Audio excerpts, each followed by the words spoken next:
Hello lovely people, ఎలా ఉన్నారు అందరూ? చూసారా నేను ఇవాళ ఏ రెసిపీతో మీ ముందుకు వచ్చానో? చిట్టి చిట్టి మినపగారెలు. ఇవాళ నేను మినపపిండి గ్రైండర్లో రుబ్బానండి. మీకు చూస్తేనే అర్థమవుతుంది, ఇవి హోటల్స్లో మనకి వడలు ఇస్తారు కదండి, అలా బాగా సాఫ్ట్గా, అలాగే క్రంచీగా, ఎంత మంచి రంగు వచ్చాయి చూడండి. చాలా బాగా వచ్చాయండి గారెలు. చూడండి, నేను తుంచి చూపిస్తాను ఎంత సాఫ్ట్గా, ఎంత చక్కగా వచ్చాయో. సో ఈ గారెలు, మినపగారెలు ఎలా చేసుకోవాలో నేను ఇవాళైతే మీకు గ్రైండర్లో రుబ్బి ఎలా చేసుకోవాలో, పైగా కొన్ని మంచి మంచి టిప్స్తో సహా మీకు ఇవాళ నేను చూపిస్తానన్నమాట. చూడండి ఎంత కరకరలాడుతూ ఎంత బాగా వచ్చాయో, అలాగే లోపల చాలా సాఫ్ట్గా ఉన్నాయండి. పై లేయర్ అయితే కరకరలాడుతూ ఉంది. సో మనం ముందుగా మినపగారెలు చేసుకోవడానికి ఒక 2 కప్పుల మినప్పప్పునైతే నేను 2 గంటల సేపు నానబెట్టుకున్నానండి. మినప్పప్పు ఎక్కువసేపు నానబెట్టకండి, 1 గంట నానినా కూడా సరిపోతుంది. ఇలా మినప్పప్పు ఇలా మెత్తగా నానితే సరిపోతుంది అనమాట.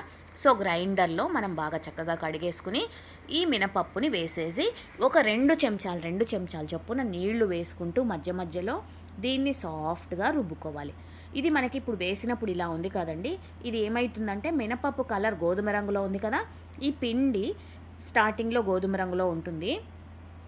మనం బాగా కొంచెం నీళ్లు పోస్తూ రుబ్బుకుంటూ ఉండగా ఈ పిండి మొత్తం వైట్ కలర్గా అయిపోతుందండి. అంతవరకు దీన్ని మన దూదిలాగా సాఫ్ట్గా అయిపోతుందన్నమాట. చూడండి, నేను చూపిస్తాను మీకు. అంతవరకు దీన్నైతే మనం రుబ్బుకోవాలి. ఇప్పుడు చూడండి, కొంచెం గోధుమ రంగు ఉంది కదా, ఇప్పుడు వైట్గా ఇలాగా సాఫ్ట్గా మన కాటన్ ఉంటుంది కదండి, అట్లా సాఫ్ట్గా ఇలాగా మెదిగిపోయింది. ఇప్పుడు మనం ఈ పిండిని అయితే తీసి పక్కన పెట్టేసుకుందాం. నేను మీకు చూపిస్తాను చూడండి, ఈ పిండి ఎలా ఉంటుందో టెక్స్చర్ చూపిస్తాను చూడండి. చూసారా, ఇలా సాఫ్ట్గా మెదిగిపోవాలి. వైట్ కలర్లో అయింది ఈ పిండి. ఇప్పుడు ఫ్లఫీగా బాగా చాలా పొంగుతూ బాగా వచ్చేసింది. దీన్ని మనం చక్కగా ఒక గిన్నెలోకి తీసుకుని పక్కన పెట్టేసుకుందాం. ఇప్పుడు కడాయి వేడి చేసి నూనె పోసేసుకోండి దాంట్లో. ఇప్పుడు ఈ పిండిలో సన్నగా తరిగిన అల్లం ముక్కలు, సన్నగా తరిగిన కరివేపాకు, పచ్చిమిరపకాయ ముక్కలు, ఇంగువ, తరువాత ఉప్పు అన్నీ వేసి సన్నగా తరిగి పెట్టుకున్న ఉల్లిపాయలు కూడా సన్నగా తరిగి వేసుకున్నాను. అవి కూడా దీంట్లో వేసేసి మనం ఈ పిండిని మొత్తం చక్కగా చేత్తో కలిపేసుకోవాలన్నమాట. కలిపేసుకున్న తర్వాత దీన్ని మనం వడలు వేయడానికి మీరు అరచేతుల్లో అలాగే మీకు అలవాటు ఉంటే అలాగే వేసేయచ్చండి, చక్కగా వస్తాయి.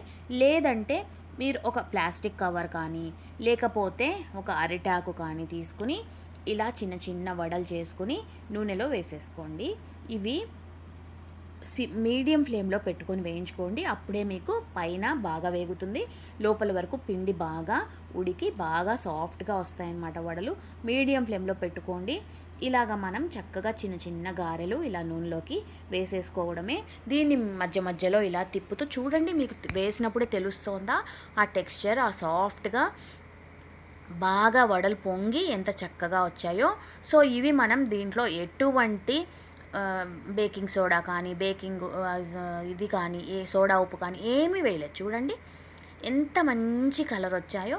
సో ఇలా మొత్తం గారెలన్నీ చక్కగా వేయించేసుకోండి. దీనికి కాంబినేషన్ మంచి సాంబార్ లేదంటే చక్కటి అల్లం చట్నీతో ఎంజాయ్ చేసేయండి. నెక్స్ట్ వీడియోలో కలిసేంత వరకు ఉంటానండి, మీ విజ్జీ.